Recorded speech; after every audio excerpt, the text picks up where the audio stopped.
사연을 통해 각박한 세상 속 따뜻한 하루가 되시길 바라는 감동 시작입니다. 구독과 좋아요는 영상 제작에 큰 힘이 됩니다. 영상 수익은 불우이웃에 기부되니 끝까지 시청 부탁드립니다. 돈이 없는데 뭘 더 어떻게 하라는 거야? 체조복을 입고 있는 한 일본인 여성이 남자친구로 보이는 한국인. 남성에게 불같은 화를 내며 눈물을 흘리고 있습니다. 하지만 한국인 남성은 그런 그녀에게 한국으로 돌아가면 방법이 있다며 바닥에 주저앉아 오열하는 그녀에게 계속된 설득을 하고 있는데요. 그리고 약 일주일 뒤 한국인 남자친구의 설득에 못 이겨 한국에 도착하게 된 일본인 여성은 눈앞의 상황을 도저히 믿지 못하겠다는 듯 어이없어 하는 표정을 짓고는 이내 무언가 확신에 찬 기쁜 표정을 보이기 시작하는데요. 과연 일본인 체조 선수 여성과 한국인 남자친구에게는 무슨 일이 있었던 것일까요? 안녕하세요. 여러분, 저는 일본 요코하마에서 체조 선수로 활동하고 있는 니와이라고 합니다. 사실 제가 다시 일본으로 돌아와서 프로 선수로 활동하게 된 기간은 그렇게 길지가 않은데요. 무려 30대의 나이에 다다르고 있는 지금의 저에게 프로 체조 선수로서 왕성히 활동하게 될 기회가 오게 된 것은 지금의 제 남자친구인 지혁이의 도움이 너무나 컸습니다. 특히 체조 선수의 꿈을 포기하고 지혁이와 함께 한국에서 지내던 1년의 세월은 저의 인생 자체를 변화시켜준 기간이었고, 또 한국에서 제가 겪었던 너무나 충격적인 경험을 공유하고 싶어 오늘은 여러분들에게 그때의 이야기를 들려드리려고 합니다. 저는 이미 다른 친구들은 공부를 하고 있던 학생 때부터 촉망받는 체조 선수의 재능을 가진 아이로 유명했었습니다. 그도 그럴 것이 저희 부모님께서는 두 분 다 스포츠 업계에서 종사하시는 분들이기에 그러한 운동의 재능이 저한테 왔다는 말을 많이 듣기도 하고, 또 저도 늘 부모님의 운동 능력 유전에 감사하다고 생각했었죠. 기초학교에 다니던 시절부터 다른 친구들은 공부할 시간에 코치님과 함께 강당에서 꾸준히 체조 선수로서의 꿈을 키워오던 저는 점점 시간이 지날수록 운동선수로서의 재능이 얼마나 중요한 것인지 깨닫고 좌절하고 말았습니다. 어릴 때만 하더라도 저희 체조 선수 경쟁자들은 아무리 범위를 넓게 잡아도 제가 살고 있던 도시를 벗어나지는 않았기에 제가 돋보일 수 있었지만, 조금 더 성장해 나가며 더 큰 대회에서 체조 선수로서의 실력을 검증받게 될수록 저는 일본 전체 지역에 있는 엄청난 재능의 체조 선수 지망생들로 인해 좌절을 겪는 순간이 참 많았기 때문이죠. 요코하마에서 개최되는 아마추어 체조 선수 대회에서는 항상 1등을 지켜왔던 저였지만, 큰 도시의 체조 선수 지망생들과 경쟁에 나갈수록 저는 순위권에 들기는커녕 아예 순위권 밖으로 밀려나가며 제 이름을 알릴 기회 자체가 적어지게 되었죠. 저는 타고난 재능을 가진 체조 선수 지망생들과의 격차를 좁히기 위해서 매일 밤낮을 가리지 않고 3시간씩 자며 미친 듯이 연습했지만, 그렇게 말도 안 되는 노력을 하면 할수록 절대 저들을 따라잡을 수 없다는 고통을 느끼기만 했습니다. 이미 어릴 때부터 저보다 높은 체조 선수로서의 재능은 물론 경제적인 뒷받침까지 가진 채 최첨단의 훈련 방식과 쾌적한 환경에서 훈련하던 그 친구들은 제가 10시간의 연습을 해야만 뽑아낼 수 있는 운동 효율을 엄청난 경제력으로 단 1시간 만에 만들고 있었던 것이죠. 세상을 모르던 시기에는 모든 것이 노력으로 극복 가능하다고 생각했으나 체조 선수의 세계는 그렇게 평화롭지 않았습니다. 모두가 국가대표로 뽑히기 위해 피나는 노력을 하는 곳이었기 때문에 그곳에서 그저 어중간한 재능을 가지고 부모님의 경제적 도움조차 받지 못하는 저라는 존재는 그저 순위권 밖으로 밀려날 수밖에 없었던 것이죠. 그저 고무 매트 하나만 깔린 허름한 강당에서 저렴한 대여 비용을 주고 연습을 하던 저에게는 항상 체조 선수가 지녀야 할 탄력적인 근력을 키워줄 수 있는 다양한 운동기구들이 있는 강당에서 자유롭게 훈련을 하고, 또 식단 관리도 받는 부모님의 경제적 지원을 받는 다른 친구들이 너무나 부러웠습니다. 극도의 경제적 좌절감을 느낀 저는 스스로 돈을 벌려는 생각도 했지만, 그러한 시간마저 연습에 투자해야만 저들을 따라잡을 수 있었기에 저는 스스로 돈조차 벌 수 없는 암울한 상황이었죠. 그러던 어느 날 저는 우연히 강당에서 한 한국 남자를 만나게 되었습니다. 제가 늘 훈련으로 사용하던 강당은 평범한 시민도 사용할 수 있는 일본의 허름한 강당이었기에 항상 제가 연습을 하고 있으면 옆에서 농구를 하거나 테니스를 하는 사람들이 참 많았는데, 그날은 특이하게도 다수의 한국인들이 모여서 농구를 하고 있던 날이었죠. 처음에는 아무런 생각을 하지 않았지만 일본의 평범한 남자들보다도 키가 훨씬 크고 피부도 좋고 농구를 하며 땀을 흘리던 한 한국인 남성의 모습은 제 심장을 너무나 두근거리게 만들었습니다. 체조 훈련을 하던 중간마다 저는 훈련에 제대로 집중하지 못한 채 곁눈질로 그 한국인 남자를 살피기 바빴고 꽤 오랜 시간 농구를 하던 그 한국인 친구들의 무리가 조금 더 오랜 시간 농구를 해주길 바라며 훈련에 제대로 집중하지 못하고 있었죠. 그렇게 몇 시간이 흐른 뒤 저는 잠시 밖에 밥을 먹으러 가게 되었고 다시 훈련 강당으로 돌아왔을 때에는 이미 그 한국인 남성과 친구들은 강당을 떠난 상태더군요. 전화번호라도 물어볼 거라는 후회가 밀려오기는 했지만 제 눈앞에 있는 체조 선수라는 꿈에 지금은 놀 때가 아니라는 생각을 하며 저는 글을 읽고 훈련에만 매진했습니다. 그렇게 3일 정도 훈련을 진행하고 있을 때 또 그와 한국인 친구들이 제가 훈련하고 있던 강당에 농구공을 들고 나타나더군요.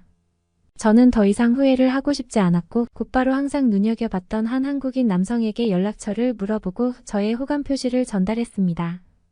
그리고 그날이 바로 지금의 한국인 남자친구 지혁이와 처음 만나게 된 날이었죠.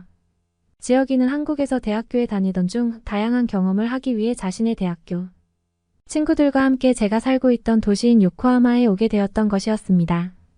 강당에서 무슨 훈련을 그렇게 열심히 하고 있었냐는 지혁이의 질문에 국가대표 체조 선수가 되고 싶은 꿈을 가지고 있다는 말을 건넸을 때에 지혁이의 놀란 표정은 아직도 잊혀지지가 않네요. 그렇게 저와 지혁이는 매우 빨리 서로의 상황도 공유하고 많은 대화를 나누며 연인 사이로 발전할 수 있었습니다. 하지만 지혁이와 행복한 시간을 보낼수록 저는 점점 자연스럽게 훈련에는 소홀하게 되었고 제 눈앞에 있던 다양한 아마추어 체조 대회들에서 완전히 순위권 밖으로 밀려나며 좋지 못한 상황이 시작되고 말았죠. 그리고 그때쯤 부모님께서는 더는 저에게 어떠한 지원도 해주지 못하겠다며 계속 체조 선수로서의 꿈을 이루고 싶으면 너 스스로 돈을 벌어서 해라는 다소 갑작스럽고도 충격적인 말씀을 하시더군요. 말씀을 끝낸 부모님께서는 저의 모든 짐을 집 밖의 도로 한가운데에 버리기 시작하셨고 저는 허겁지겁 도로로 달려나가 저의 짐을 챙긴 뒤 그저 눈물을 흘릴 수밖에 없었습니다. 부모님의 상황도 이해를 못하는 것은 아니지만 기본적인 체조 훈련을 할 수 있는 강당을 빌리는 것만 해도 일본에서는 엄청난 비용이 필요한데 저에게는 아무런 돈도 없었고 당장 하루 연습할 강당을 빌릴 대여 비용도 없었기 때문이죠. 엄청난 짐을 들고 다니며 공원에서 생각에 빠져있던 저는 어쩔 수 없이 지혁이에게 모든 상황을 털어놓고 도움을 구할 수밖에 없었습니다. 다행히 지혁이는 저의 상황을 어느 정도 이해해 주었고 일단은 자기가 사는 집에 짐을 놔두고 앞으로의 훈련 상황을 준비해 보자며 차분한 조언을 해주더군요. 하지만 이러한 안정감도 잠시 저는 그 다음 날 충격적인 전화를 받게 되었습니다. 아버지와 어머니 그리고 제가 살았던 집에서 엄청난 불이 발생했다는 화재 전화였고 소화기 건너편의 소방관분께서는 부모님을 구출하기는 했지만 화재 현장에 너무 오래 노출되어 있어 생명은 장담할 수 없다는 충격적인 전화였어요. 단 하루 만에 발생한 말도 안 되는 상황에 저는 곧바로 부모님이 있다는 병원으로 지혁이와 함께 달려갔고 이미 병원에 도착했을 때에는 어머님은 세상을 떠나고 아버님만 산소호흡기에 의지한 채 힘겨운 사투를 벌이고 있었습니다. 이제 막 20살이 넘은 체조 선수라는 꿈도 이루지 못한 저에게는 감당할 수 없는 사고였고 저는 그날부로 그저 병원에서 아버지의 옆을 지키며 아무런 훈련도 하지 않고 밥도 먹지 않은 채 눈물만 흘리게 되었습니다. 그러한 저를 지켜보던 지혁이도 저와 함께 슬퍼해주며 위로해 주었지만 그때의 저에게는 부모님을 잃었다는 슬픔은 도저히 감당할 수가 없는 사고였죠. 어머니의 장례식을 제대로 치르지도 못한 상황에서 아버지는 계속 깨어나지 않으셨습니다. 의사분께서는 아마도 다량의 화재 연기 때문에 뇌사 상태에 빠지신 것 같다면서 최대한 화재 보험을 적용해 병원비를 조절해 보겠지만 금액이 앞으로도 계속 발생할 것이고 지금 밀려있는 병원비도 너무 많이 있기에 일단은 결제가 필요하다는 절망적인 말씀만 해주시더군요. 그리고 아버지는 영원히 깨어나지 않는 깊은 뇌사 상태에 빠지시고 말았습니다.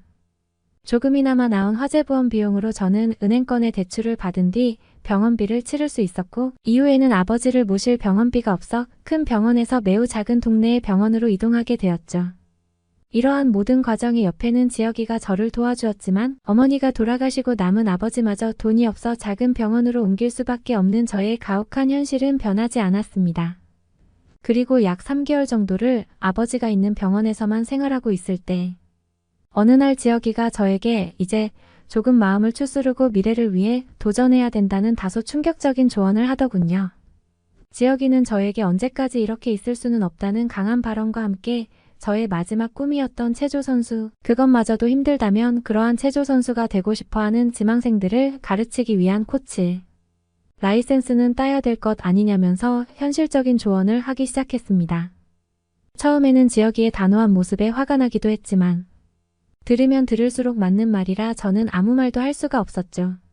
하지만 제일 큰 문제는 선수 라이센스를 따거나 코치 라이센스를 따기 위해서는 어쨌든 저희 개인 연습을 할 공간이 필요하다는 사실이었지만 저에게는 돈이 없었습니다. 같이 아르바이트를 하며 도와주겠다는 수환이의 말에 아르바이트를 하는 것은 문제가 안 되지만 그 시간에도 훈련을 해야만 어느 정도 가능성이 보인다는 저의 대답에 지혁이는 곰곰이 생각에 빠지더군요. 그렇게 서로가 생각에 빠져 약 일주일이 지났을 때 지혁이는 저에게 함께 한국으로 가서 연습을 하자는 말도 안 되는 말을 하기 시작했습니다. 한국으로 가도 연습할 공간을 빌려야 하는 것은 변하지 않는데 돈이 없는데 뭘 어떻게 할 거냐는 저의 발언에도 지혁이는 자신이 살고 있는 한국집에 간다면 상황이 많이 바뀔 수 있다면서 저를 끝까지 설득하더군요. 그렇게 저와 지혁이는 약 1개월 뒤 함께 한국에 도착했습니다. 처음 마주한 한국의 모습은 제가 생각하던 것보다 더욱 아름다운 도시였고 특히 어디를 가나 안전하게 다닐 수 있고 도시 자체가 영화에 나올 것만 같은 디지털 도시의 모습은 제가 살아오던 일본과는 비교조차 되지 않을 정도였죠. 지혁이는 그러한 저의 모습을 보면서 아직 놀라기는 이르다는 말을 하며 저를 자신의 집 지하로 데려갔고 저는 그곳에서 큰 충격을 받고 말았습니다. 아파트라는 거주 공간으로 불리던 그곳 지하에는 제가 지금껏 큰 돈으로 빌려야만 연습할 수 있었던 트램펄린이 갖춰진 공간들이 일본의 강당보다 더욱 큰 크기로 만들어져 있었기 때문이죠. 자세히 살펴보니 나이가 어린 아이들이 이용하는 공간 같았지만 그러한 공간 옆에는 저와 같은 성인도 운동 삼아 이용할 수 있는 더욱 큰 트램펄린 시설이 갖춰져 있었습니다. 체조 선수로 폼을 끌어올리기 위해서는 이러한 트램펄린 훈련이 사실상 90%라고 할 만큼 몸의 탄력을 높이는 게 매우 중요해서 일본에서는 트램펄린 강당을 빌리기조차 힘든데 한국의 아파트 지하에는 이러한 시설이 더욱 크고 쾌적하게 설치되어 있었죠. 지혁이가 왜 저에게 한국으로 가기만 하면 방법이 있을지도 모른다는 단호한 말을 했는지 이제야 이해되는 순간이었습니다. 제가 더욱 놀랐던 것은 일본의 강당 이용 시간처럼 제한 시간이 있는 것도 아니고 24시간 언제라도 이용할 수 있다는 사실이었죠. 물론 전문적인 체조 선수용 트램펄린 훈련 시설은 아니었지만 한국의 아파트 지하에 설치된 트램펄린 놀이 공간은 일본의 훈련 시설과 사실 거의 차이가 없었습니다.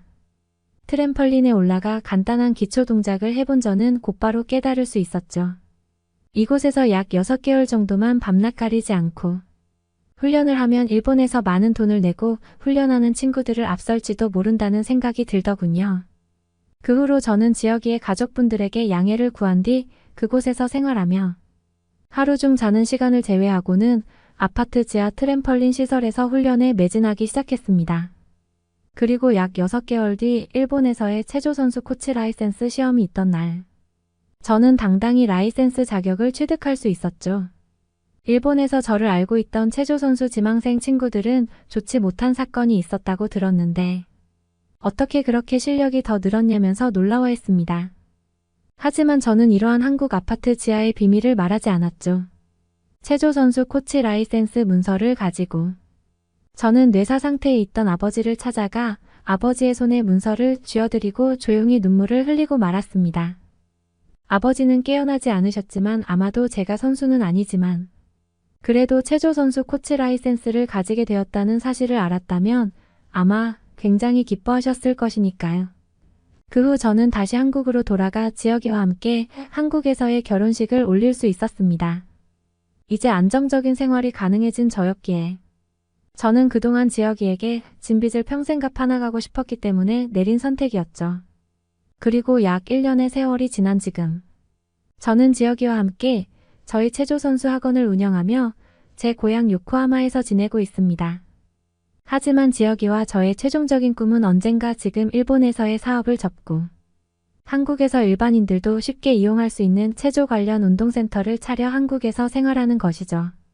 저에게 제2의 기회를 만들어준 한국이기에 저는 오늘도 그날만을 꿈꾸며 지혁이와 함께 열심히 노력하고 돈을 모으며 지내고 있습니다. 제가 꼭 한국에서의 체조학원 센터를 차리는 꿈을 이루어낼 수 있도록 많은 한국인 분들이 이 글을 보시고 응원해 주시면 너무나 감사할 것 같습니다. 저는 아직도 한국인 분들에게 빚을 갚아야만 되는 사람이니까요. 그러면 다음 사연으로 넘어가겠습니다. 요즘 외국의 젊은이들은 한국의 젊은이들을 보면서 자신들보다 몇 단계는 더 성숙한 것 같다는 말을 하고는 합니다. 한국의 젊은이들이 세계로 뻗어나갔을 때 주목을 받고 우리나라 사람의 행동을 보고 배우고 싶어 한다는 것이죠. 한국은 전반적으로 치열한 경쟁 사회입니다. 정확하지는 않지만 약간의 비유를 하자면 한국은 메이저리그고 다른 나라는 마이너리그쯤 된다고 해야 할까요? 때문에 한국인들이 해외에 나갔을 때 한국인들의 저력이 그제서야 돋보이기도 합니다. 오늘 사연의 주인공은 그런 한국인들에게 큰 감명을 받았고 그래서 한국을 찾아왔다고 합니다. 그리고 막상 도착하게 된 한국 이곳에서 더 큰 세상을 만났고 한국 경험이 자신에게 큰 자산이 되었다고 합니다. 그녀에게 무슨 일이 있었던 것일지 지금부터 사연 만나보시죠. 저는 프랑스 빈민가 출신의 줄리아라고 합니다. 저의 어린 시절은 매우 불행했습니다. 그래서 성인이 되면 꼭 양지로 나가고 밝은 빛을 받으며 웃으며 지내고 싶은 갈망이 강했습니다. 가난을 탈출하고 싶었다는 이야기입니다. 하지만 최근 유럽은 예전과는 다르게 가난에서 탈출하는 게 정말 어려워진 사회라는 것을 느꼈는데요. 열심히 공부를 해서 좋은 대학을 졸업하고 좋은 직장을 구했다고 하더라도 높은 세금으로 인해서 개인적인 자산을 모으는 것은 정말 쉽지 않습니다. 물론 유럽 대륙이 다른 대륙들보다 많은 분야에서 복지가 잘 되어 있는 편이라는 사실을 알고는 있었지만 좋은 복지 혜택을 알게 모르게 악용해서 타먹는 사람이 너무 많고 게으른 공무원들은 그것들을 적극적으로 단속하지 않습니다. 운 나쁘게 부정수급되는 돈들이 회수되면 주변에서 위로보다는 정말 운이 없었구나. 다음에는 조금 더 철저해봐 같은 조언을 해줄 뿐이죠. 저는 빈민가에 살았기 때문에 이런 사람들을 너무 많이 보면서 자랐습니다. 아침에 눈을 뜨면 창밖에 들리는 시끄러운 말다툼 소리는 늘 스트레스였으며 그것을 벗어나기 위해 발버둥을 쳤다고 생각했지만 제 인생에서 위로 올라가는 사다리는 없었다는 사실은 저를 절망시켰습니다. 이곳 빈민가 출신의 또래 친구들과 다르게 학교에 한 번도 빠지지 않았으며 학업 성적을 위해서 정말 열심히 노력해도 개인적인 사교육을 받는 친구들에게는 늘 뒤처져 있을 뿐이었습니다. 그마저도 동네에서 공부로 이름을 좀 날리니 정부의 지원금을 받아 시내에 꽤 좋은 학교로 갈 수 있었던 기회를 얻은 것, 그거 하나로 만족해야 했습니다. 그런데 오히려 그게 저에게는 더 독이었던 것 같은데요. 치열한 경쟁에서 아무리 노력해도 이길 수 없다는 사실을 알고 저는 자포자기하는 심정이었습니다. 자퇴해버릴까 고민도 많이 했지만 BTS의 봄날이라는 노래 덕분에 저는 한없는 위로를 받았고 때문에 고등학교 졸업까지는 무사히 견딜 수 있었던 것 같아요. 이미 자신감도 잃고 자포자기하는 심정에 대학 진학도 포기했습니다. 대학 대신에 저는 동네 카페의 직원으로 취직했습니다. 다소 도시 중심부에서 떨어진 곳에 위치한 카페에는 저 혼자만이 근무하는 시스템이었고 60대 할아버지 사장님은 저녁에 매출을 확인하러 들릴 뿐 모든 카페의 업무를 저에게 일임하셨습니다. 직책상은 매니저이지만 점심시간 아르바이트생들이 온다는 것 말고는 실질적인 1인 근무 카페였습니다. 그래도 저는 카페 일에 만족했는데요. 사장님이 좋은 원두를 잘 선별해서 그런지 길에서 잘 안 보이는 카페이지만 단골 손님들이 꽤나 많았고요. 그런 단골 손님들은 제가 실수를 하더라도 매우 관대한 편이었으며 저와 친해진 단골들은 저에게 따로 팁도 챙겨주는 분위기였기 때문에 이 카페가 언제까지 있을지는 모르겠지만 저는 그냥 여기서 그다지 힘들이지 않고 평범하게 사는 것에 안주해버렸습니다. 돈을 많이 벌어서 빈민가를 탈출하고 따뜻한 햇볕이 내리쬐는 곳에 살고 싶다는 생각은 없어진 채 한 달 벌어 한 달 먹고 사는 평범하고도 평범한 유럽인의 삶이었습니다. 특별할 줄 알았던 내 인생은 그냥 남들과 같이, 아니 어쩌면 더 못난 인생이지만 그냥 그렇게 흘러갔습니다. 그러다가 저희 카페에 낯선 이가 찾아왔습니다. 그들이 보여준 광경은 저를 놀라게 했으며 저는 적잖이 충격을 받았죠. 제가 근무하는 카페는 관광지와도 많이 떨어져 있고 대부분 단골 손님 위주의 영업을 하는 곳이라서 새로운 사람이 오면 늘 반갑게 인사를 하고 단골로 만들기 위한 노력을 하는데요. 이국적인 외모의 남자 2명이 카페로 들어왔습니다. 순간 멈칫했죠. 그들은 하얗다 못해 뽀얀 피부를 가졌고 머리는 완벽한 검은색이지만 헤어스타일이 너무 단정했으며 옷도 마치 모델처럼 단정한 셔츠에 심플한 바지, 그리고 멋쟁이들이 신는 단화를 신은 차림이었습니다. TV에서나 보던 BTS 같았다고 할까요? 그들은 유럽에 여행 온 한국인 20대 남자 2명이었습니다. 솔직히 그들의 외모에 관심이 갔습니다. 옷도 대충 입고 예의라고는 하나도 없이 불순한 의도로 접근하는 프랑스 남자들보다 훨씬 깔끔했으며 매너도 좋았거든요. 저는 그들에게 영어로 자세하게 메뉴 설명을 해주고 커피도 추천해 주었죠. 학창시절 열심히 공부했던 영어를 써먹을 때가 있다니 말이에요. 제 또래의 한국인 남자들은 영어로 대화가 된다며 매우 좋아했습니다. 프랑스 관광지에서도 은근히 영어가 안 통해서 그동안 애를 먹었다며 말이죠. 그들은 카페에 처음 온 손님이었지만 바 테이블에 앉아서 저와 한참을 대화했습니다. 저는 그 한국인들과의 대화가 너무 재미있었고 잘 통한다는 생각이 들었습니다. 일상적인 대화를 나누었지만 그 사람들에게서 느껴지는 긍정적인 분위기가 제가 좋아했던 BTS의 봄날이라는 노래와 일맥상통했기 때문입니다. 오묘한 매력에 빠졌고 그들과 더 많은 시간을 보내고 싶었습니다. 저는 카페에서 퇴근 후 동네를 구경시켜 주겠다며 스스로 관광 가이드가 되어주겠다는 제안을 했습니다. 그리고 이 사건이 제가 알에서 깨어나는 듯한 태동과도 같았습니다. 그들과 저녁 식사를 하고 노을을 감상하고 위험한 거리를 피해 밝은 번화가로 그들은 안내했으며 저녁 늦은 시간까지 팝에서 맥주 한 잔을 나누어 마시기도 했죠. 그들은 늘 긍정적인 마인드를 가지고 있었으며 새로운 도전을 두려워하지 않는 사람들이었습니다. 자신들도 한국에서는 지극히 서민 집안이며 저처럼 양지로 나가고 싶어하는 젊은 청년들이었습니다. 그들은 그런 일련의 과정 중 하나로 프랑스어를 모르지만 일단은 무작정 찾아와 본 여행이었고 답답한 일상을 벗어나서 여행하는 것이 얼마나 즐겁고 얼마나 큰 자극이 되는지를 알려주었어요. 저는 그 한국인 친구들의 말에 깊은 감명을 받았죠. 이렇게 먼 나라 제 또래의 청년들은 현실에 안주하거나 더 높이 가는 삶을 포기하지 않고 도전한다는 그 자세를 배워야 했습니다. 제가 한국으로 가봐야겠다는 생각을 하게 된 계기였습니다. 하지만 생각만으로는 부족했습니다. 카페 일이 가장 신경 쓰였는데요. 조심스럽게 사장님께 말씀을 드려봤습니다. 사실 사장님이 곤란하다는 입장이나 가게를 비우고 한국에 가는 걸 탐탁치 않게 생각하신다면 가지 않을 생각이기는 했습니다. 뭐라고 말씀드려야 할지 한참을 고민하다가 겨우 말씀을 드렸더니 사장님은 너무 흔쾌히 한국에 다녀오라고 해주셨어요. 어차피 사장님이 오랜 기간 운영해오던 가게이고 이제 60대에 들어서기는 했지만 몇 주 동안 가게 일 보는 게 뭐 대수겠냐며 말이죠. 그리고 젊은 사람을 여기 구석에 박아놓는 게 늘 안쓰러웠는데 이제서야 큰 세상을 보고 오겠다고 말하니 너무 좋다면서 휴가비 명목으로 한국 여행 경비 일부를 지원해 주시기도 하셨어요. 저를 응원해 주시는 사장님에게도 너무나 감사하다는 말씀 또 한 번 드리고 싶습니다. 그렇게 한국으로 갈 준비를 했고 가장 저렴한 비행기편을 구했습니다. 여러 나라를 거쳐가지만 가장 저렴했으며 한국의 숙소는 호텔방이 아니라 게스트하우스의 다인실로 예약을 했고요. 그렇게 한국으로 향했습니다. 마침내 도착한 한국은 제가 상상했던 것 이상의 모습을 하고 있었습니다. 서울의 번화한 거리와 완벽하게 대비되는 조용한 사찰이 한 곳에 모여있는 도시였습니다. 게다가 아름다운 경관을 구경할 수 있는 멋진 경치 또한 볼 수 있는 산도 있고요. 평생 프랑스 안에서 살아왔던 저에게 한국이라는 세상은 정말로 커다랗게 느껴졌습니다. 위압감이 들 정도로 도시 규모는 굉장했으며 사람들도 어찌나 많은지 왜 길거리가 관광 특수를 맞은 로마 도심 한가운데 같았어요. 그리고 제가 지내는 게스트하우스에는 외국인들뿐만 아니라 한국인들도 같이 숙박을 하고는 했는데요. 그곳에서 만난 한국인 친구 정우가 저에게 큰 도움을 주었습니다.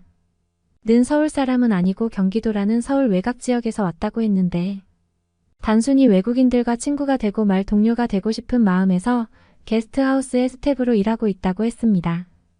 게스트하우스의 직원이고 숙식을 해결받고 약간의 급여를 받는다고 했습니다.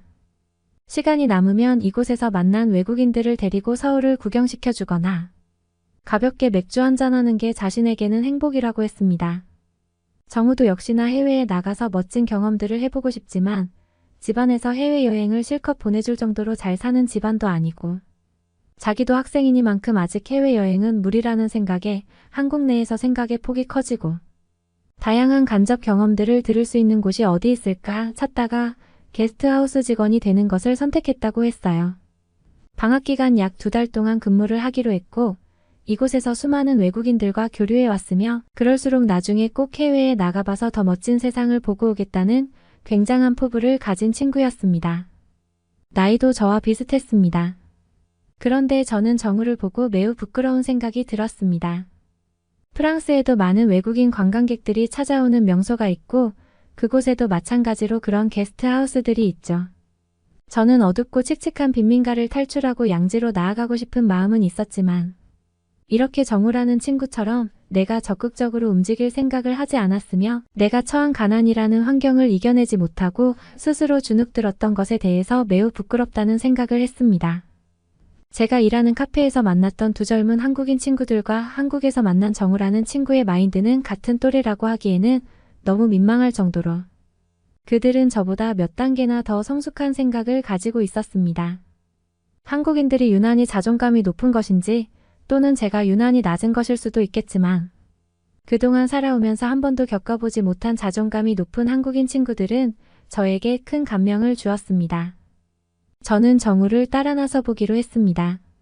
한국이 처음인 저에게는 한국적인 모습을 먼저 봐야 한다며 전통시장으로 데리고 갔습니다.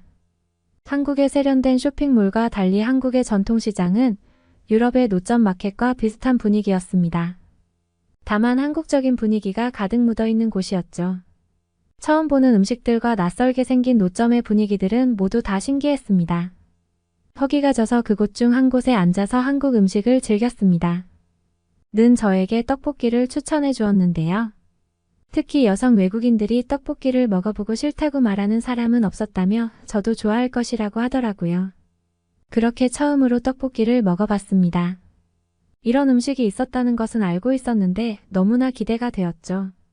매콤한 맛에 조금 놀라기는 했지만 중독성 있는 맛이었습니다. 떡볶이를 먹자 웃음이 났습니다.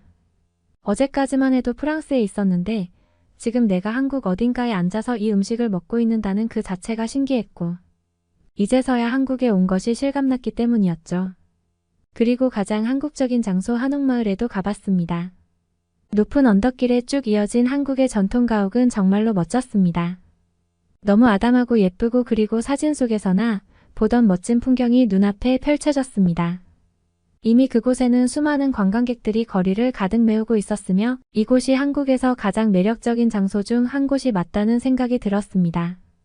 그리고 길 중간중간에 열려있는 각종 기념품 상점에서 기념품도 챙기고요.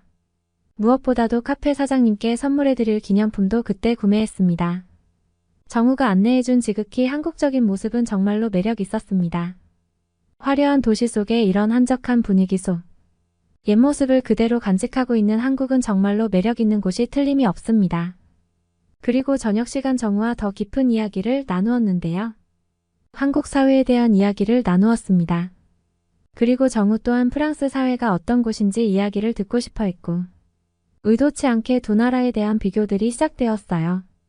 프랑스와 한국은 경제적으로 비슷한 수준이라는 내용을 알고 있었는데 두 나라는 매우 달랐습니다. 예를 들어 두 집이 있다고 가정해보고 각각의 집에 약 100만 달러의 돈이 있다고 했을 때 각각의 집안은 그 돈을 어떻게 쓸 것이고 가족끼리 어떻게 나눌 것인가에 대한 결정을 할 것입니다. 그리고 나중에 둘을 놓고 비교해보면 그 100만 달러를 어떻게 사용했는지 확연하게 다를 것입니다. 한국과 프랑스도 마찬가지였습니다. 한국과 프랑스는 가진 돈이 비슷하고 두 나라는 각각 투자하는 분야가 매우 달랐습니다. 우선 전반적인 생활 환경에 대해서는 한국이 훨씬 더 우수했다는 생각이었습니다. 길거리 치안부터 해서 공공시설 인프라를 포함한 것들 말이죠. 때문에 한국 사람들이 해외에 나가서 실수하는 것들이 밤늦게 조심성 없이 돌아다닌다는 것과 해외에 거주하는 한국인들은 그 나라의 답답한 일처리 속도에 많은 어려움을 겪는다는 사실을 알았습니다. 외국인 입장에서 한국에 오면 이런 부분들이 너무 부럽고 대단하다는 생각이 드는데 한국인들도 한국의 장점을 정확히 알고 있는 듯 했습니다. 그리고 한국에서는 높은 교육열 때문에 많은 사람들이 치열한 경쟁 속에 산다고 했습니다. 제가 교육받기로는 한국은 지리적인 이점도 별로 없고 주변국들과 끊임없이 경쟁해야 하는 힘든 구조 속에서 엄청나게 발전과 자산을 축적한 나라라고 알고 있었는데 한국의 그런 높은 교육열 때문에 한국이 발전할 수 있었다는 사실을 알고 있었습니다. 그리고 그런 문화 속에서 살았던 정우는 학업 스트레스나 기타 사회에서 경쟁에 치여서 가끔은 자신을 되돌아볼 시간이나 재충전을 하기 위해서 젊은 사람들이 해외여행을 많이 선호한다는 이야기를 해주었습니다. 어떻게 보면 제가 처한 상황과 비슷했습니다. 다만 저는 이른 포기를 했다면 한국인들은 재충전의 시간이나 자신을 돌아보는 시간을 만들어서 다시 힘을 내고 앞으로 나아간다는 점에서는 저와는 너무 달랐습니다. 저와 대화하는 정우도 마찬가지였습니다. 그 친구의 속사정을 알고 나니 나만 세상에서 불쌍한 사람이라고 생각했던 것이 부끄러웠습니다. 정우는 어릴 때 아버지가 돌아가셔서 어머니가 자신과 동생을 혼자 키워오셨다고 했어요. 그래서 친구들이 다니는 사교육도 많이 못 받은 편이었고 인터넷 강의 하나만 의지한 채 학교 위에서 추가적인 공부를 하며 겨우 서울에 있는 대학에 진학할 수 있었다고 했습니다. 그리고 이렇게 방학 기간에는 게스트하우스에서 근무하며 숙식도 해결하고 새로운 경험도 쌓고 다시 학기가 시작되면 그때 사용할 용돈도 미리 벌고 있는 중이라며 저와 비슷한 또래의 친구가 맞나 싶을 정도로 너무나 성숙한 생각을 가지고 있었습니다. 저는 정우 앞에서 저의 부끄러운 마음을 고백했습니다. 나는 나만 세상에서 불행한 줄 알고 살아왔고 경쟁을 피해서 포기하는 선택도 해봤다며 말이죠. 저의 나약한 마음에 대해서 정우가 따끔한 훈계를 해준다면 기꺼이 받을 생각도 있었습니다. 하지만 정우는 누구에게나 아픔이 있고 그것을 이겨내는 방법은 다르다며 남들은 잘 이겨내고 있는 것 같고 나는 잘 못하는 것 같아도 기죽을 필요는 없다는 이야기를 해주었습니다. 지금 그래서 이렇게 한국이라는 나라에 도전하기 위해 왔고 이렇게 국적이 다른 우리 둘이 이야기를 하고 있지 않느냐며 저에게 큰 격려의 말을 해주었습니다. 그렇게 생각이 많아지는 술자리였습니다. 그 뒤로 제가 게스트하우스에 머무는 동안 정우는 저에게 한국의 다양한 곳들을 구경시켜 주었습니다. 저는 한국의 엄청나게 발전된 모습 그리고 편리한 모든 인프라들을 한 번씩은 경험해 봤던 것 같습니다. 그렇게 놀라운 세상을 구경했음에도 불구하고 저는 한국 사람들의 내면이 정말 단단하다는 것을 느끼는 여행이 되었던 것 같습니다. 한국의 다양한 볼거리도 추억이었지만 한국 사람들의 단단한 내면을 보고 온 것이 저에게는 더 큰 자극이 되었으며 저를 한 단계 성숙하게 만드는 계기가 되었거든요. 한국 여행을 마치고 다시 프랑스로 돌아왔고 다시 카페에서 일을 하고 있지만 저는 퇴근 후 공부를 하고 있습니다. 한국에서는 퇴근 후 공부를 하는 사람들이 많다고 하는데 한국인들을 본받아서 저도 노력하는 삶, 경쟁에서 이기는 삶을 살아볼까 합니다. 그리고 이렇게 목표가 생기니 카페 근무도 더 열심히 하게 되었고요. 그리고 카페 사장님도 한국에 다녀오더니 한 단계 성숙해진 저의 모습이 보인다며 제가 무엇을 하든지 응원해주겠다는 말씀도 해주실 만큼 남들이 보기에도 한국에 다녀왔던 저의 경험이 저를 성숙하게 만든 것이 맞다는 생각이 듭니다. 제 스스로를 되돌아보게 만들어주고 한 단계 더 성장할 수 있는 사람이 되는 것에 큰 도움을 준 한국이라는 나라에 너무나 감사한 마음입니다. 그리고 내년에 정우가 프랑스에 놀러 오겠다고 약속을 했는데 정우가 오게 되면 저 역시도 훌륭한 관광 가이드가 되어주려고 합니다. 아직 해외 경험이 없으신 분들이라면 저처럼 긍정의 에너지를 받아올 수 있는 한국 여행 추천드리면서 이만 글을 마치려고 합니다. 그러면 다음 이야기를 들려드릴게요. 제 또래 10대들 사이에서 한국에 대한 관심도와 한국에 대한 궁금증이 커지고 있습니다. 과거 각 나라별로 인기 있는 콘텐츠는 그 나라에서 소비되었습니다. 그리고 가끔 정식 판권을 구입해서 TV에서 방영해주는 그런 느리고 느린 시대에 살았다고 합니다. 하지만 그런 이야기를 들을 때마다 저에게는 먼 과거 이야기 같습니다. 저는 어릴 때부터 인터넷을 통해서 원하면 모든 콘텐츠를 들여다볼 수 있었습니다. 제 동생은 한국의 아기상어 노래를 가장 좋아해요. 그게 한국 노래라고 했어요. 당시 초등학생인 제가 봤을 때 아기상어 노래가 중독성 있고 흥미있는 동요라고 생각했는데 더 어린 또래의 아이들에게 아기상어는 거의 신적인 존재예요. 과거에 마이클 잭슨이나 저스틴 비버, 요즘으로 치면 BTS 전국 정도 되는 엄청난 존재죠. 저는 이제 19살로 고등학교 졸업과 동시에 부모님에게 한국 여행을 선물 받았습니다. 2023년 여름 저희 가족은 한국으로 떠났습니다. 그리고 당시 한국 여행 때 느낀 점이 하나 있습니다. 같은 나라에 살고 있지만 제 또래인 10대나 20대가 가지고 있는 한국에 대한 관점과 지금 미국의 60대 또는 70대의 생각이 너무 다르다는 것입니다.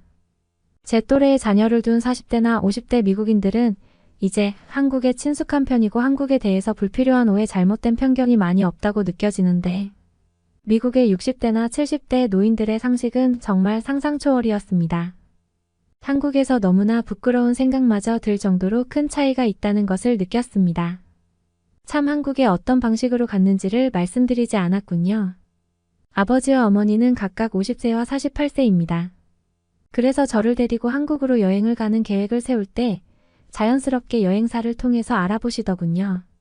제 욕심 같아서는 한국으로 자유여행을 떠나고 싶지만 부모님도 함께 가는 여행에 차라리 여행사를 통해서 단체로 이동하고 편하게 여행하는 게 좋을 것 같다는 생각을 했습니다. 도전적으로 한국 여행을 해보기에는 아직 겁이 많기도 해서 그렇게 여행사를 통해서 한국으로 가게 되었습니다. 여행사에서 담당 가이드가 배정되고 각종 준비물 같은 것이나 주의사항에 대해서 핸드폰 문자가 오기도 했습니다. 한국은 정비가 잘 된 나라이기 때문에 한국에 대한 주의사항은 없었고 여권을 잘 챙겨오라는 게 가장 큰 주의사항이었던 것으로 기억합니다. 제가 한국에 가게 되는 것을 알자 친구들은 아주 부러워했으며 한국에 다녀와서 한국 이야기를 많이 해달라며 잘 다녀오라는 인사도 해주었습니다. 그렇게 미국의 공항에 도착했습니다. 공항 앞에서 20명 규모의 여행단이 모였습니다. 저희 가족과 비슷한 구성의 가족들이 많았어요. 마찬가지로 방학이나 졸업을 한 뒤에 부모님과 함께 떠나는 한국 여행을 가는 사람들이 많았습니다. 그리고 문제의 인물, 아니 요주의 인물 카펜터 씨도 이 20명 안에 들어 있었습니다. 그는 같이 여행을 떠나는 사람들 사이에서 자신의 존재감을 드러내고 싶어하는 성격이었습니다. 저희 부모님께서는 솔직히 평소라면 별로 어울리고 싶지 않은 사람인데 같이 여행을 떠나야 하는 그룹이 되었다는 것에 별로 유쾌하지 않다는 말씀도 하셨어요. 제가 봐도 그 카펜터 씨는 길거리에서 만난다면 피하고 싶게 생긴 사람이었습니다. 60대 중반의 카펜터 씨는 자기가 경품에 당첨돼서 한국 여행을 가게 되었는데 내가 생전에 한국이라는 데를 가보게 될 줄은 몰랐다며 나는 유럽이나 북미처럼 좋은 나라에 가게 될 줄 알았지 한국에 갈 줄은 몰랐다며 말이죠. 그의 말 속에는 뭔가 뼈가 있었습니다. 한국을 깔보는 듯한 모습에 모든 사람들은 그 말을 듣고 불쾌했습니다. 누가 나서서 그러면 경품을 수령하지 않고 다른 사람에게 주거나 안 가면 되지 않느냐 물었고 카펜터 씨는 내가 당첨된 경품인데 주긴 누굴 주냐 공짜인데 안 챙겨 먹으면 바보 아니겠냐. 최소한 한국에 다녀오는 동안 식비는 안 들잖아 라며 일반적이지 않은 사람임을 스스로 증명해 보였습니다. 20명의 여행 인원 중 유일하게 카펜터 씨는 한국에 대해서 아무것도 몰랐으며 한국을 무시하기까지 했습니다. 나머지 사람들은 한국에 대한 기대감과 설렘을 가지고 여행을 떠나는 것과는 매우 대조되었습니다. 그리고 카펜터 씨의 망언은 비행기를 탑승하면서 모든 사람들을 좌절케 했습니다. 카펜터 씨는 자신의 옆자리에 앉은 덱스, 가족의 어린 딸 로미에게 혹시 너희 부모님이 말라리아 예방주사 맞춰줬니라며 이상한 소리를 했고 그 이야기를 들은 덱스가의 가장 데이비 씨는 그에게 버럭 화내며 로미에게 한마디도 걸지 말라며 경고했고 로미와 자리를 바꾸어 앉아 스스로 카펜터 씨의 옆자리에 앉혔으며 여행 시작부터 카펜터 씨와의 갈등이 생기는 모습이었습니다. 카펜터 씨는 옆에 앉은 덱스 씨에게 지속적으로 한국에서는 말라리아 모기가 창궐하기 때문에 나는 현명하게 예방접종을 하고 왔다며 보건소에서 주사를 안 놔주려고 하길래 치열한 말싸움 끝에 접종을 하고 왔다며 여기에 있는 모든 사람들의 미래가 걱정된다는 소리를 하기도 했습니다. 모든 사람들은 정말 좌절했습니다. 너무 결이 다르고 너무나 뒤처지는 사람과 함께 일주일간의 여행을 해야 한다니. 우리들은 모두 고문관을 데리고 전쟁터로 나가는 군인들과 같은 심정이었을 것입니다. 덱스 씨도 처음에는 그의 말도 안 되는 헛소리에 그것은 사실과 다르다며 대꾸를 해주다가 결국에는 대화가 통하지 않는 그와의 대화를 포기했습니다. 그를 완벽히 무시하는 단계에 이르렀습니다. 덱스 씨가 홀로 카펜터 씨와 힘겨운 비행을 했고 아주 오랜 시간 비행 끝에 한국에 도착했습니다. 카펜터 씨처럼 몰상식한 사람을 제외한다면 우리들은 모두 기분이 좋았습니다. 한국에 도착했다는 그 자체만으로도 이미 미국과는 완벽히 다른 분위기 그리고 세련된 한국의 모습에 다들 역시 한국이구나. 한국이 정말 좋다고 하던데 기대된다라는 분위기였죠. 하지만 한 사람은 이런 분위기가 아니었습니다. 틈만 나면 한국을 깔보고 싶어서 안달난 사람처럼 굴고 있는 한 사람이 있었습니다. 카펜터 씨는 한국의 세련되고 웅장한 모습을 애써 모른 채 하며 공항 내 쓰레기통 옆에 떨어져 있는 작은 쓰레기를 보면서 역시 이래서 아시아는 안 돼. 또 미국과 다른 보행자. 통행 방향을 트집 잡아 왜 이 사람들은 거꾸로 다니는 거냐며 성질을 내기 일쑤였습니다. 참다 못한 가이드가 한국에 왔으니 한국의 규칙을 따라야 하고 다른 사람들은 존중하는 모습을 보여주는 게 좋겠다고 말하기도 했습니다. 카펜터 씨는 그때만 알았다고 할 뿐 그의 근본적으로 썩어빠진 마인드는 바뀌지 않았습니다. 결국 카펜터 씨는 사고를 치고 말았는데요. 저희는 서울을 구경하며 명동에서 식사를 하기 위해 사람이 많은 곳으로 들어왔습니다. 명동이라는 곳은 한국 최대의 번화가 중 한 곳이며 특히 최근에는 외국인 관광객 중심으로 상권이 돌아가고 있으며 여느 번화가와는 다르게 여러 가지를 체험할 수 있는 매장들이 많고 1898년에 설립된 한국의 최초 성당인 명동성당도 있다며 이곳은 현재와 과거가 공존하는 매력적인 곳이라며 이 장소에서 관람할 포인트 그리고 관련된 내용을 설명해 주었습니다. 자유시간을 주었기 때문에 가족 단위끼리 흩어져서 관광을 하려는 분위기였습니다. 하지만 카펜터 씨는 홀로 이 여행에 참석했고 마땅한 그룹이 없었습니다. 결국 가이드님이 데리고 다녀야 했는데요. 옆에서 지켜보던 아만다 커플이 그 가이드를 따라가기로 했습니다. 여자 가이드 혼자서 그 할아버지를 당해낼 재간이 없어 보였기 때문에 아만다 씨는 자신의 가족이 희생해서 그의 돌발 행동을 저지해줄 생각을 가지고 있었습니다. 저희 아버지도 가만히 있으시지는 않았는데요. 존 아버지가 할 말이 있는데라며 저에게 운을 띄우셨죠. 저는 아버지가 무슨 말씀을 하시려고 하는지 알 수 있었습니다. 아만다 씨 커플을 따라가는 이야기를 하실 것이라고 알고 있었죠. 아버지의 말이 끝나기 무섭게 저는 상관없어요. 저 할아버지가 무섭지 않거든요 라고 말했습니다. 아버지도 가이드를 따라 나섰고 가이드 캐슬롯은 고맙습니다. 리처슨 가족분들도 따라와 주시니 영광입니다 라며 저희를 반겨주었습니다. 아만다 씨 커플과 저희 아버지는 카펜터 씨를 예의주시했고 그가 어떤 돌발 행동을 할지 지켜보는 입장이 되었습니다. 그가 개인적으로 돌발 행동을 하면 전체 여행을 망칠 수 있는 상황이라고 판단했기 때문입니다. 카펜터 씨는 길거리에 사람이 너무 많다며 길을 지나다닐 때 서로서로 조금씩 비켜가는 모습이 아니라 부딪힐 테면 부딪혀봐라라는 분위기로 길을 걸었습니다. 아만다 씨가 그의 앞을 막아섰고 내 뒤를 따라오라고 배려까지 해주었습니다. 그의 돌발 행동은 너무나 피곤했으며 저는 최악의 여행 파트너가 섞여 있다는 것에 불행하다고 느꼈습니다. 그리고 결국 카펜터 씨는 저희 아버지와 아만다 씨의 보살핌에도 불구하고 사고를 치고 말았는데요. 지나가는 여자와 어깨를 부딪혔고 그는 버럭 화를 냈습니다. 그리고 그의 발언은 정말 표현할 수 없을 만큼 저속했고 더러웠습니다. 그 더러운 이야기를 듣던 한 여자는 나에게 왜 그런 말을 하는 것이냐며 정확하고 날카로운 발음으로 카펜터 씨에게 항의했습니다. 카펜터 씨는 움찔했습니다. 한국인으로 보이는 그 여자가 그렇게 완벽한 영어를 구사할 줄 몰랐던 모양입니다. 주변이 잠시 소란스러워졌습니다. 그리고 아버지와 아만다 씨가 그 말싸움을 가볍게 중재하려고 하던 찰나 갑자기 거구에 백인 남성이 달려오더니 카펜터 씨의 얼굴을 가격했습니다. 그의 묵직한 주먹에 카펜터 씨는 나가떨어졌고 우리는 모두 할 말을 잃었습니다. 분명히 가이드가 여기 명동은 외국인들이 주로 찾는 지역 명소이고 그와 관련된 설명을 했는데도 불구하고 흑발의 검은 눈을 가진 사람들은 영어가 통하지 않을 것이라고 생각했나 봅니다. 그리고 그 모욕적인 말을 들은 여성의 남편은 거구의 백인 남성이었으며 뒤에서 자신의 와이프에게 모욕적인 말을 하는 것을 듣고 당장 달려와서 주먹을 날린 것이죠. 카펜터 씨는 자리에서 일어나지 못했지만 아무도 그를 부축해주지 않았습니다. 가이드 캐슬록과 아버지 그리고 아만다 씨가 거구의 남성을 중재하며 그대로 돌려보냈습니다. 그의 펀치가 한 번 더 카펜터 씨에게 닿는다면 카펜터 씨는 죽을지도 몰랐거든요. 카펜터 씨는 한참 뒤에 자리에서 일어나더니 그 뒤로는 아무 말도 못하는 바보가 되었습니다. 모든 것에 토를 달고 모든 것에 트집을 잡아서 말하는 그의 말주머니가 한 방에 터져버린 것 같았죠.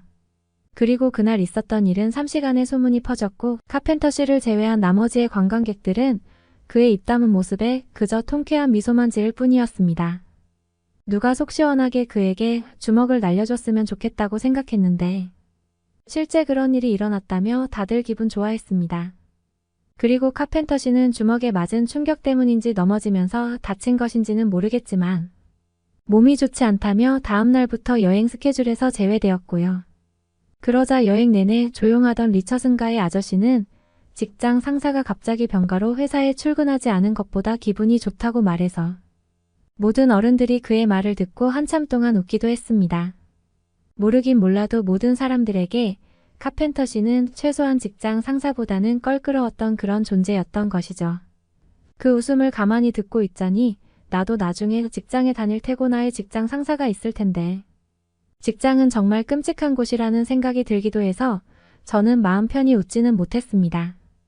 그렇게 카펜터 씨가 없는 한국 여행은 미치도록 재미있었습니다. 아무것도 안 하고 길거리에 앉아 있어도 재미있었어요. 그리고 저는 너무 신난 나머지 여기저기 급하게 돌아다니다가 풀려버린 신발끈에 걸려서 스스로 넘어져 버렸는데요. 넘어지는 순간 안 넘어지겠다고 버텨봤다가 오히려 발목이 접질리는 부상을 당했습니다. 처음부터 카펜터 씨가 없었다면 이러지 않았을 거라는 생각에 카펜터 씨가 원망스럽기까지 했죠. 한눈에 봐도 발목이 부어 있었으며 걸을 때마다 날카로운 무엇인가가 발목을 찌르는 듯한 느낌이 났습니다. 많이 걸어야 하는 여행의 특성상 부담스러운 부상이었습니다. 저는 지역에서 아마추어 축구 선수로 활동을 하고 있기 때문에 이런 부상의 심각성에 대해서 잘 알고 있습니다. 아주 심각한 부상은 아니지만 당장 여행을 하기에는 다소 무리가 있는 상황이기에 지금 상황에서는 아주 심각한 부상이었습니다. 저희 가족은 그날 일정을 포기하고 숙소로 돌아왔습니다. 아버지께 부축되어 걸어 들어오는 저를 보고 카펜터 씨는 동료가 생겼다며 나도 넘어져서 발목이 부어 여행을 참여하지 못하는 것이라며 저를 놀리는 듯 했습니다. 아버지는 카펜터 씨에게 그 입을 다물지 않으면 나도 주먹을 쓰겠다며 경고하셨죠. 그리고 이제 자기 세상 잘난 줄 알고 마음대로 설치던 카펜터 씨가 거구의 남자에게 한 방에 맞아떨어진 장면을 봐서 그런지 이제는 그의 존재가 뭔지만도 못하다고 느끼고 있었기 때문에 그의 헛소리에도 저는 기분이 나쁘지 않았습니다. 일단 저는 방으로 돌아와서 움직임을 최소화하고 호텔 밖을 나가지 않은 채 하룻밤을 그냥 보냈습니다. 다음 날 아침 발목 상태가 조금 나아지기는 했습니다. 다행히 큰 부상은 아니었죠. 하지만 많이 걷는 여행을 하는 지금 상황에 썩 좋지 않은 상황이기는 했습니다. 가이드 캐슬롯은 오전 일정이 시작되기 전에 저를 데리고 근처 한국식 병원을 찾았습니다. 부모님도 함께 따라오셨습니다. 그리고 말로만 듣던 침이라는 바늘을 다친 부위에 맞았습니다. 그리고 침을 담았고 볼펜처럼 생긴 무엇인가를 부어있는 부위에 대고 찌르더니 검은 피가 나왔습니다. 그 뒤에 피를 조금 빼낸 뒤 따뜻한 찜질을 받았습니다. 처음 보는 모습에 저와 가족들은 모두 신기해했으며 그리고 그 치료가 마쳐졌을 때 한결 가벼워진 발목 상태에 저희 가족은 더 신기해했습니다. 아버지는 이 신기한 모습에 가이드 캐슬롯에게 카펜터 씨에게도 병원을 데려다 주는 게 도리인 것 같다는 이야기를 하셨습니다. 하지만 캐슬롯은 이미 여러 차례 권유해봤는데 절대 안 된다고 난리를 피웠다고 했습니다. 아버지는 한숨을 한번 내쉬었고 정말로 그에 대한 걱정을 일절하지 않겠다고 하셨습니다. 그리고 저는 한결 가벼워진 발목에 압박군대를 감고 천천히 걸어 다닐 수 있었습니다. 그리고 옆에 부모님도 계시니 걷는 게 조금 불편하다는 것 말고는 하나도 억울하지 않았어요. 그리고 다음 날도 저는 병원에 또 찾았고 이번에는 피를 빼지는 않고 찜질만 받고 나오기도 했습니다. 확실히 한국에 병원에 다녀오고 나면 가벼워지는 느낌을 받았습니다.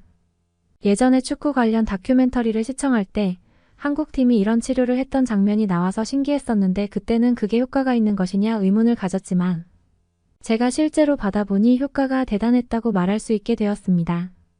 그렇게 저는 짧은 여행 일정 속 병원에 총 3번 방문했었고 여행을 마치고 미국으로 돌아갔을 때 아주 많이 회복된 상태를 보여주었습니다. 나이 차이가 있어서 회복력에 분명한 차이가 있을 테지만 카펜터 씨는 미국 공항으로 가는 내내 다른 사람들의 부축을 받아야 했습니다. 그는 정말 완벽한 민폐꾼이었습니다. 그는 한국 관광을 다녀온 것이 자신 인생의 최악의 선택이었다며 여전히 반성하지 않는 모습이었다며 말라리아에 걸리지 않았는지 다들 일주일 뒤 결과를 지켜봐야 한다며 조금이라도 열이 나고 아프다면 자신을 생각해 달라는 쓸데없는 소리도 짓거렸죠. 모두들 그의 태도에 정말 한심하다는 듯이 바라봤습니다. 그리고 저는 한국 여행을 다녀오며 이렇게 글을 쓰면서 한국에서 보고 온 많은 것들을 말씀드리는 대신에 저렇게 닫혀있는 생각을 가지고 사는 사람들은 분명히 문제가 있다고 말하고 싶었습니다. 카펜터 씨가 젊었을 때 한국이 어땠는지는 중요하지 않습니다. 카펜터 씨는 저와 똑같은 2020년대를 살고 있으며 카펜터 씨가 봤던 1970년대 어디쯤에 한 것과 지금은 너무 다르겠죠. 하지만 그는 1970년대의 상식으로 한국을 평가했고 그런 그릇된 판단 때문에 스스로 여행을 망쳤습니다. 공항에서 같이 여행을 했던 파트너들끼리 서로 작별 인사를 했으며 집으로 돌아가는 차 안 부모님께서는 저에게 이번 한국 여행에서 많은 것들을 경험했었고 그것들을 좋은 추억으로 간직하면 좋겠다고 말씀하시며 같이 여행을 떠났던 추한 카펜터 씨의 모습을 기억하고 저렇게 행동하면 안 된다는 것, 그리고 저 사람이 문제가 있었다는 것을 알고 있는 그 자체가 이미 축복이라며 그의 모습을 명심해 그렇게 되지 않기 위해 노력하라는 말씀을 해주시기도 하셨습니다. 시대의 감각을 잊어버리고 현대 트렌드에 맞지 않게 자신이 타고난 인종 그 자체로 모든 것을 가졌다고 생각하는 그런 몰상식한 태도는 제가 봐도 많이 역겨웠습니다. 그리고 안타깝게 미국의 빈민가에서 쉽게 볼 수 있는 60대, 70대 노인들의 모습, 그 현실판이라는 것을 알 수 있었습니다. 사회는 변하고 있습니다. 이제 고등학교를 졸업하고 사회로 나온 저에게 카펜터 씨의 모습을 보고 교훈을 얻게 된 것은 감사하지만 여전히 우리 사회 주변에서 그런 사람들이 존재한다는 것은 안타깝습니다. 부디 그들이 눈을 뜨고 귀를 열고 신사적인 행동을 보여주었으면 하는 바람입니다. 여러분은 어떻게 보셨나요? 응원과 격려의 한마디씩을 댓글로 남겨주시기 바랍니다. 사연자분들께 전달해드리겠습니다. 감동 시작은 실제 사연 제보를 받고 있습니다. 채택되신 분께는 작은 선물도 보내드리고 있습니다. 저희의 사연이 여러분의 하루의 작은 힘이 될 수 있었으면 좋겠습니다. 감동적인 사연을 주변 분들과 이야기 나눠보세요. 더욱더 좋은 영상으로 다시 찾아뵙겠습니다.